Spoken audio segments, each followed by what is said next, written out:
Hey friends, hello Mizrahi here, your freedom Ayatollah, the Mizrahi perspective, your only channel dedicated to Judeo-Arab anarchism in a sea of Judeo-Christian conformity and we can say depravity. In this video today I want to talk about what I see and read and feel for the first time in this round since the 12th Day War, that the second war with Iran is now close to being a certainty. I see this as imminent, and I expect this to happen, which is a dangerous thing to say. Nevertheless, I'm going to say it. I expect this to happen within a week or a similar time frame. It could be 2 weeks or 3 weeks at most. I don't believe it will take this long. I think that this time they are serious. I feel that the decision has been made already to go to war. Now, how exactly this will take place, what form it will take, who is going to attack first, Israel or the US, or both together, I can't tell at this moment. It's not clear to me. What is clear to me, as I've said many times since the 12th Day War, that Israel is going to attack Iran again 100%. This I said with full certainty and confidence, and I'm saying this again. Israel will attack Iran again with absolute certainty. Now, whether Israel does it through the US, through using the US to attack Iran, with the direct American involvement, is one thing, or whether Israel is going to do it on its own, quote unquote, using American assistance through refueling and intelligence and jamming and all of that. It's hard to say at this moment, but I have a very distinct feeling and reading of the situation that the decision has been made to go to war. And in this video I'm going to walk you through the signs, the signals that I see, and tell me that this decision has already been made. I'm going to start with the three most immediate signs I'm seeing, which I consider to be of very high significance. The first is the change of tone in Israel and in Israeli media. And Israeli media, for security purposes, is an extension of the Israeli security state. There is no independent Israeli security media.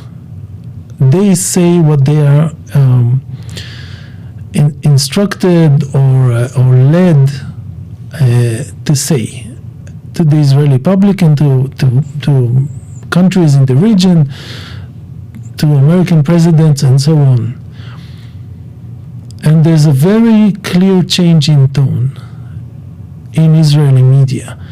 They have shifted from war with Iran as a general possibility, as a general project that we are committed to and we are going to carry out, but we're not sure when, to something quite different. And this is something I see from, and I know from lived experience. I can tell from the language and the tone of the system where they are on the war cycle. And they have moved from war as a general possibility to something much more concrete. This is close and imminent. And the language they use, the tone they are using, is what I understand as trying to communicate to Israelis that war is coming, is imminent, and they need to be prepared. The Israeli public needs to be prepared. Now, they don't want to cause hysteria, but they do want people to know that this is a distinct possibility, and this is something that's about to happen and can happen any day now. And it could be something Israel is initiating.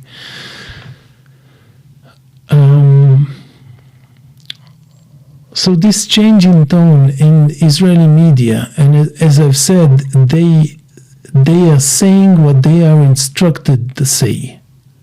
They don't have their own opinion. They don't have their own intelligence. Army people give them all the information and tell them exactly what to say. And what they are saying in Hebrew to Israelis tell me that they are preparing their people, they are preparing Israelis for an imminent, direct war between Israel and Iran. So this is the first sign, this change in tone from general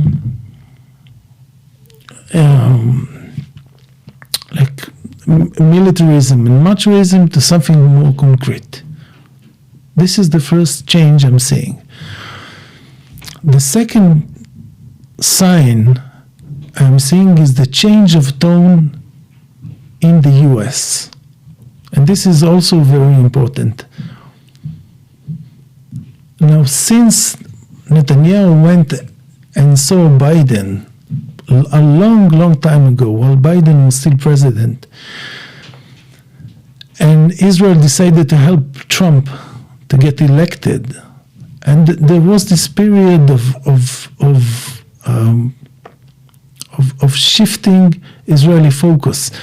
You could feel and see the whole Israeli apparatus moving to help Trump get elected. And since that time, it was clear to me that Iran was the main issue. Why Israel was supporting Trump. I said this in many videos. I wrote this in many texts. Iran is the main course. This is the big, fat, happy dish that Israel is interested in. And this is what Trump promised them. And I said and I predicted this many times, Iran is going to become the main issue. And we are going to be flooded with items and lies about Iran and psychological warfare in order to prepare us for an American-Israeli attack against Iran. I predicted this over a year ago, a year and a half ago. But for a while, this didn't seem to materialize. The Trump administration seemed very reluctant to pursue this war with Iran. They clearly didn't want it. But just as I can see a change in tone in Israel, I can see the equivalent in the US. Now the possibility of war with Iran is on the table. And enough clues have been given, enough times for the Trump administration to be able to tell Americans, should this war erupt, that you have been warned. We have given you ample warning that we may go to fight this war with Iran. We prepared you for this. Now the American public, as far as the Trump administration is concerned, they are prepared. They have been prepared. Now, this wasn't the case even a month ago. The possibility of war with Iran was very remote and theoretical. Now it's concrete. Now Trump has said many times, if they don't agree, If they don't come to the table, if they don't accept the terms, it's going to be very bad. We are going to go to war with Iran. So this is a distinct change in American tone. And this comes in parallel with a similar change in Israel. So this is the second sign I'm seeing, which is telling me war is imminent and they are serious. The third sign is the buildup of forces, of American forces in the Persian Gulf and in West Asia generally. We have been witnessing a constant flow of forces into West Asia, into the Persian Gulf, not into the Persian Gulf, but the area around the Persian Gulf. Endless shipments of equipment, airplanes, soldiers, radars, missile defense systems, and so on and so on and so on.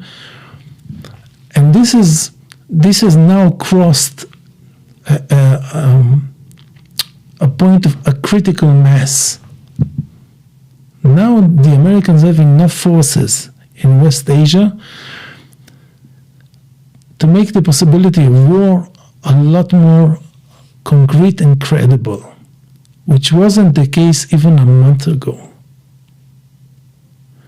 So what we're seeing is change of tone, which is quite palpable in Israel and also in the US, and also the practical aspect of preparation, of preparing for war happening on the ground.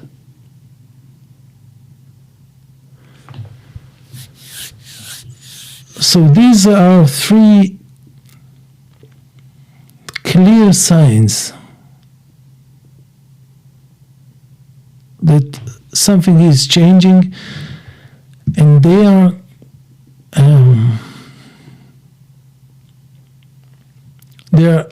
already in that area of being ready to launch this war. They are now ready, and they have made their populations ready in the US and in Israel. Now there are other signs, and they're not quite as straightforward, but still very telling.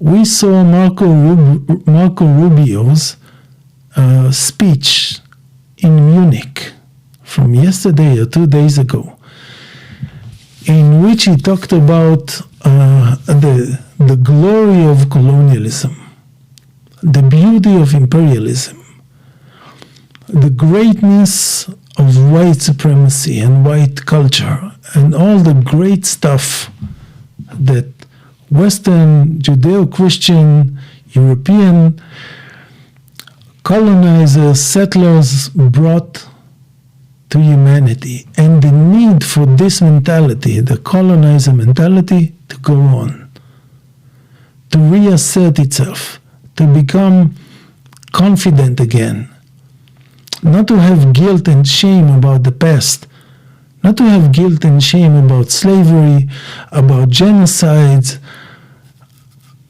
about the Holocaust, which is all part of the same tradition, right? No. Be proud and prepare to do all of this again. And we could see a standing ovation from all the European puppets. So again, this tells me that mentally the US is in a mood for war. Because you don't say stuff like this unless you're preparing to do something unusual. This is not just an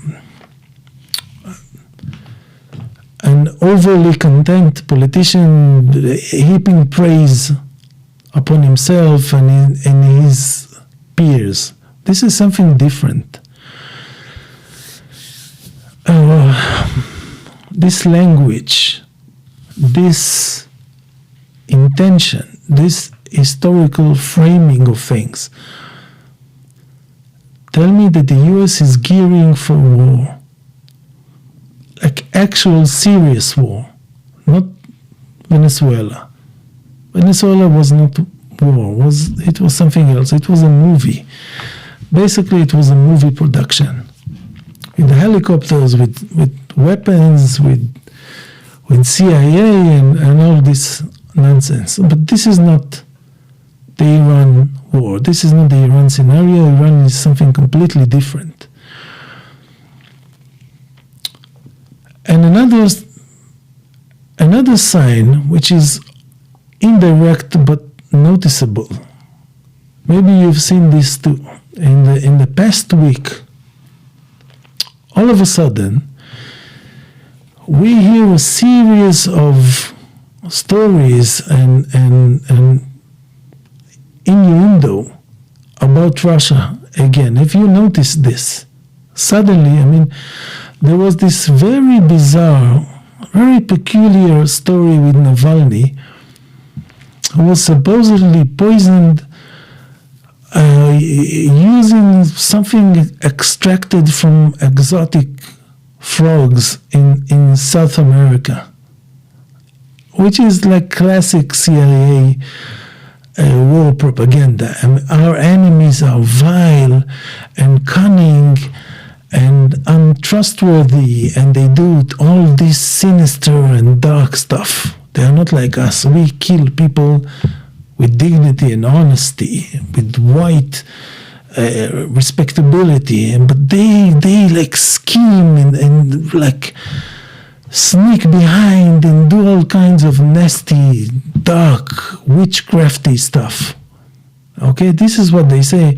They said it about Iraq, which, if you remember, Iraqi forces supposedly killed Kuwaiti babies in incubators, and this is why the US had to invade Iraq in 91. And the weapons of mass destruction, and we know that we are veterans of American lies at this point. And so all of a sudden you see this story about Navalny, but also you saw AOC in Munich today talking about we have to not reward Russia we have to not reward imperialism, and we have to stop Russia. Now, Russia is the example of imperialism. Of course, it's Russia and not the US and the UK and France and all the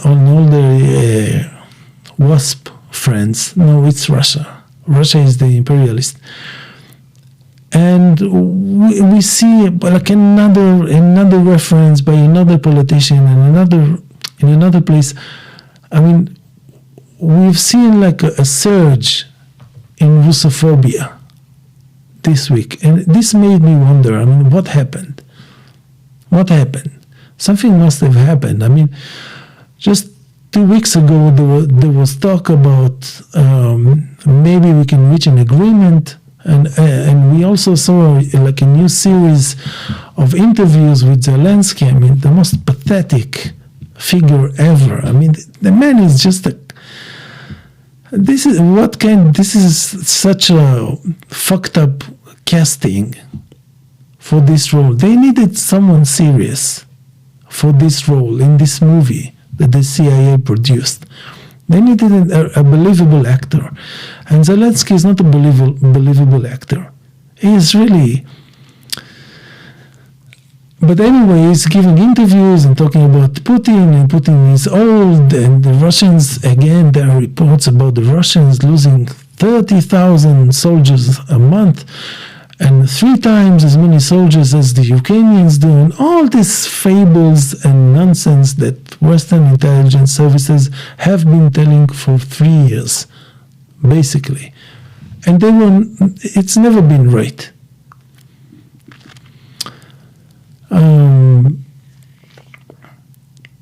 But suddenly we see this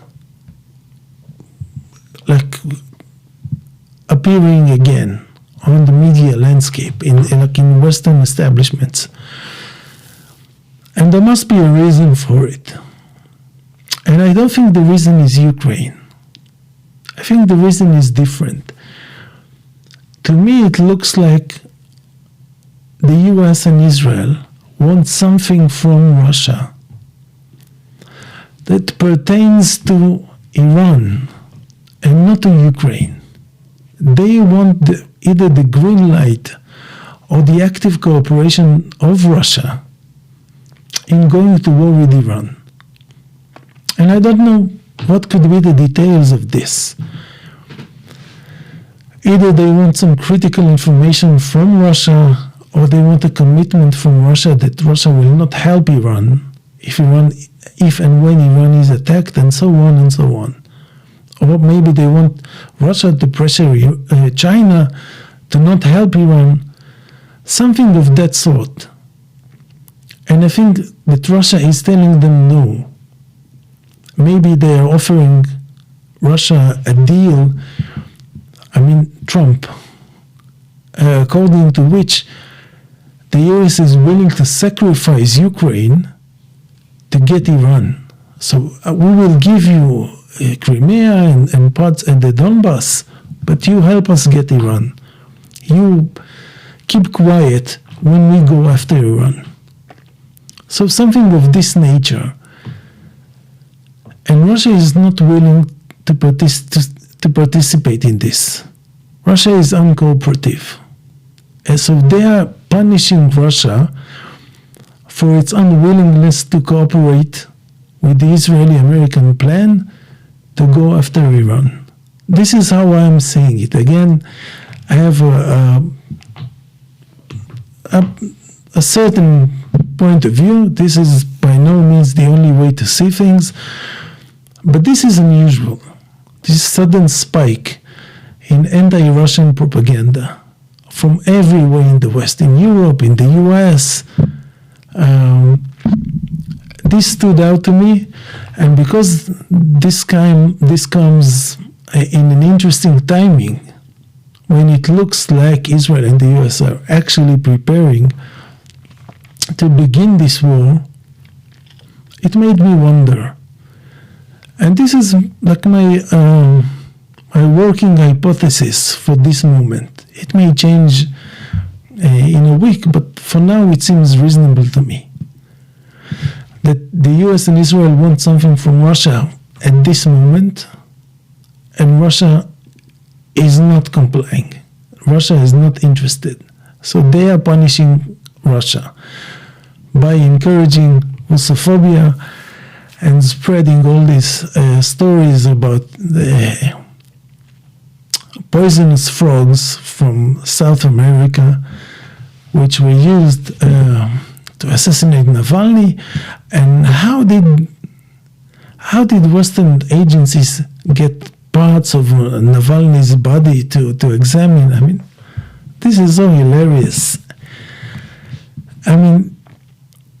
One day when this empire truly falls, and we can hope this won't take much longer, and I don't think it's going to take a lot longer, we're going to sit and look through all the stuff they said over the years,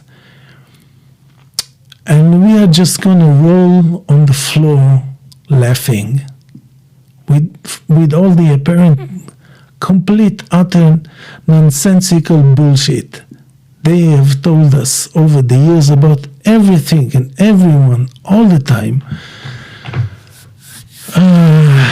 about this country and that culture and that religion and that virus and so on and so on, everything. It was all a joke. It was all a big practical joke at our expense.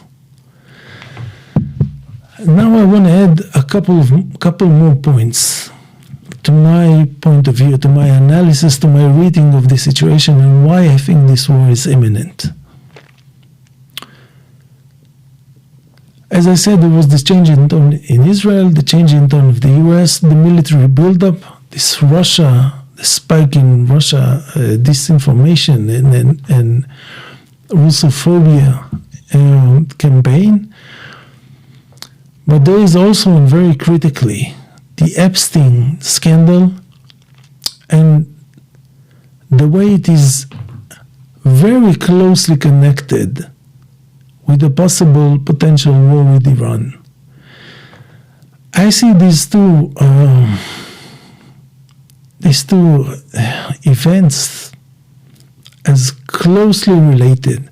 The fact that everyone has been talking about the Epstein scandal recently, and the fact that Israel is dying to go to war with Iran, and dying for the US to go to war with Iran, and dying for Trump to make this decision, these two elements have to be connected.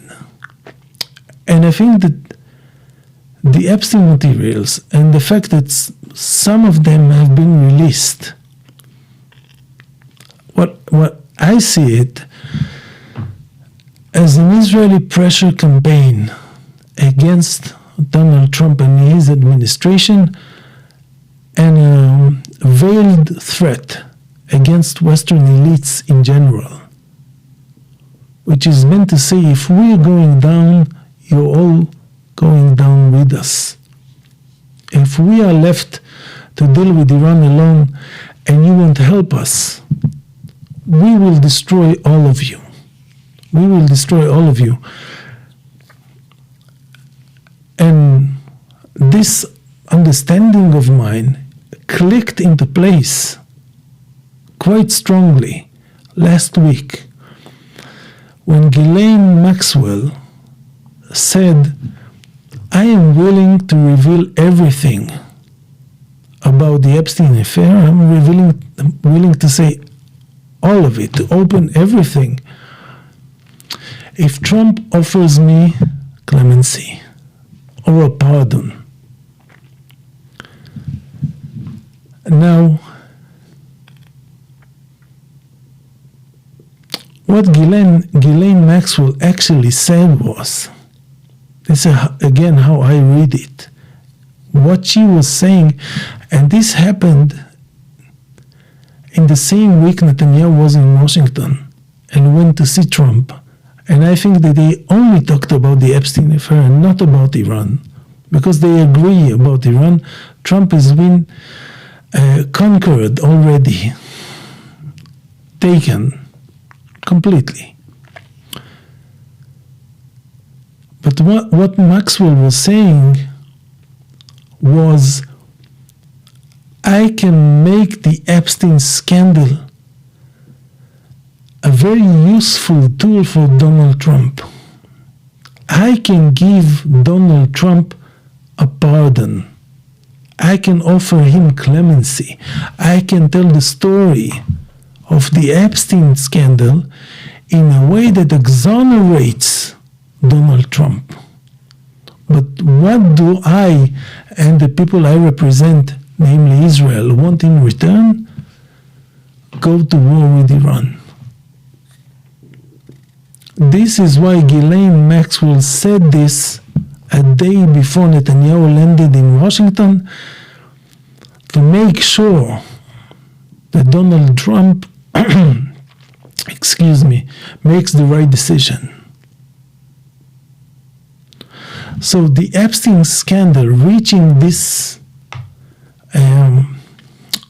climax, if I can use this word in this context, and the preparations for the Iran war reaching a peak of their own, this can't be a coincidence. And again, my reading is, Israel was waiting for just the right moment, when the public pressure was so immense after everything that's been revealed, to make Trump this offer by Maxwell. We will exonerate you. We will give you this gift of not only acquitting you from any wrongdoing, because this would be Ghislaine Maxwell, who knows everything, telling a story of the Epstein scandal that doesn't even mention Donald Trump. And of course, this is what she's going to do if Trump is going to pardon her. This is obvious. And I don't know how no one else got this and talked about this. This was the major news item last week, and I saw no one talking about this. I wrote this on my Substack, and I want to invite you again to go to my Substack and maybe become subscribers, because some of the stuff I'm going to record and write in the near future is going to be paywalled. Especially my next big video about the Epstein scandal and all the stuff that no one is talking about and is very important in this scandal. But this big, huge piece of news,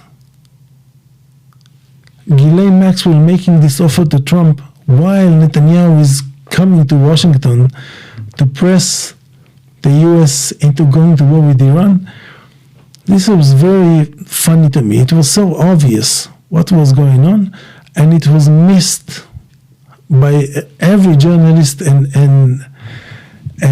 analyst that I saw, and I saw many. So this is another sign. This is my point for this video. This kind of offer can only be made at a crucial moment. When enough buildup for the war has been made already, and when public pressure about Epstein is so real that Trump begins to sweat, begins to feel it, to feel the pressure, and he is looking for a way out, because this is where Israel wants him. They want him pressured, and they want to be able to offer him a way out. And this is what Ghislaine Maxwell did last week. So all of this is happening together. All of this is happening together. And there are a couple more elements I want to talk about, which are less direct and more cultural analysis, but they are important. One, I think that for Iran,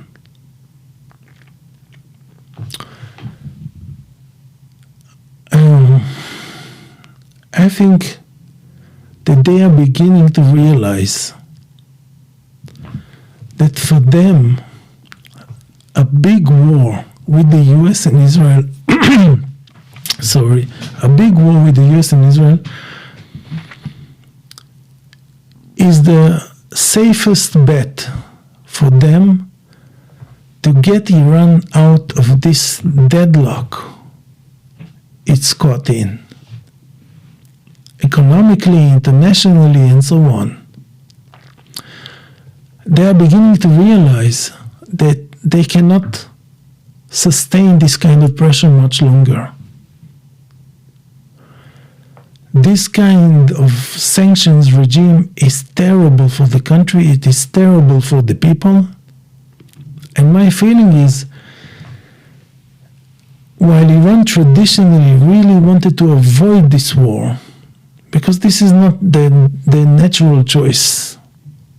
Unlike Israel, they are not crazy, okay? They didn't want this war. They haven't wanted it for a long time, forever. But now they are beginning to sense that the pressure is not going to relent. The US is not going to relent, and Israel is not going to stop using its immense control and leverage over the entire West to stifle and basically kill Iran through economic and diplomatic pressure. And just today we heard Canada severing ties with Iran, announcing it won't have diplomatic ties with Iran until there's regime change, which is another sign that this is something already in the works. Okay, this is not something that just say out of sheer principle. This is something that's already happening. And so I think that Iran is moving from, or has moved from being mostly leaning against war to thinking maybe this is our way out. Maybe this is our way to break the siege that the Israel and the US have laid around us, and is killing our country and our society and our spirit and our energy and our freedom and our place in this world. Maybe through taking them to a bloody, devastating war, we will get our deserving place in West Asia and on the global stage. This is how we break free. Because as I said, they cannot sustain this kind of pressure forever. And another point that's closely related to this, the Iranians understand what we should all understand, that the US is never going to, especially not Donald Trump and this Israeli White House and Zionist White House, they are never going to remove sanctions or dis-sanctions from Iran. Never. There is no way they are going to allow Iran to interact financially and economically freely with the rest of the world. There is no way they are going to allow this to happen. It's not going to happen. So the best Iran can achieve through diplomacy, and I'm sure they are getting this, they are not stupid. The best Iran can achieve is another 6 months or maybe another year before another war and another attack, and this is another year of sanctions, of suffocating. So can they consider this an achievement, something they gain through diplomacy? Not really. Not really. So for Iran, war may be beginning to look like the better option, considering what they're facing. And they know this, and they also know that for the US and Israel, it's exactly the opposite. They know that going to war with the US and Israel in the Persian Gulf, in West Asia, is only going to cause serious devastation and destruction for the US and Israel. This is not going to make them stronger. This is not going to make their position in West Asia stronger. So Iran has a lot to gain from this war, while the US and Israel have a lot to lose for this war, and Iran also gets this. Iran also gets this part.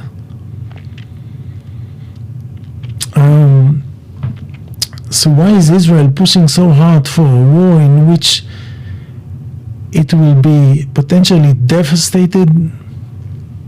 This is for another video, but nevertheless, this is the situation. Israel is pushing for war, and it is announcing to the Iranians that it intends to destroy their country and to regime change it, which means replace the system, break the country, subjugate it, take over it, make it a Judeo-Christian brothel, and have access to Iranian children and women to be trafficked for a new Epstein.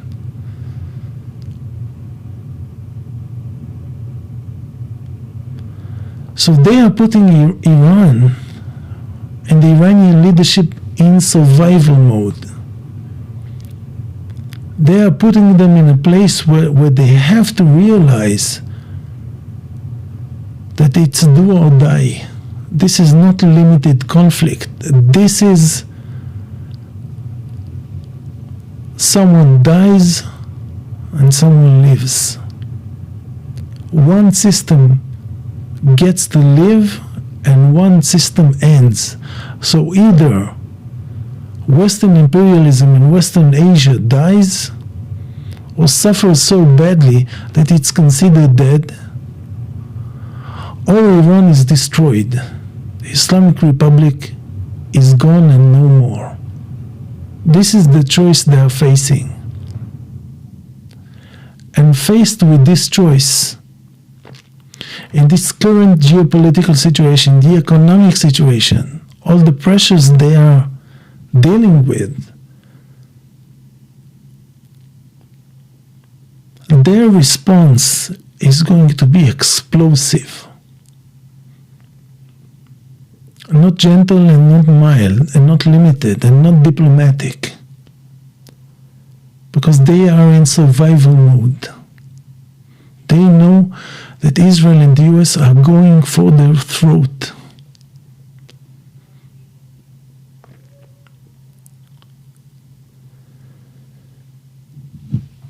And when the atmosphere is disloaded,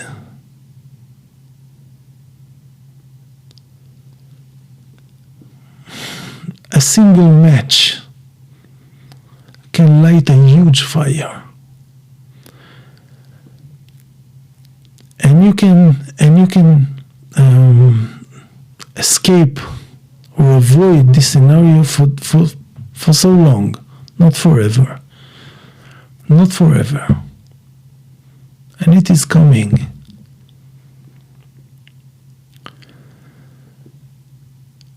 What's going to happen in this war and how it's going to look, I'm going to talk about this in a separate video.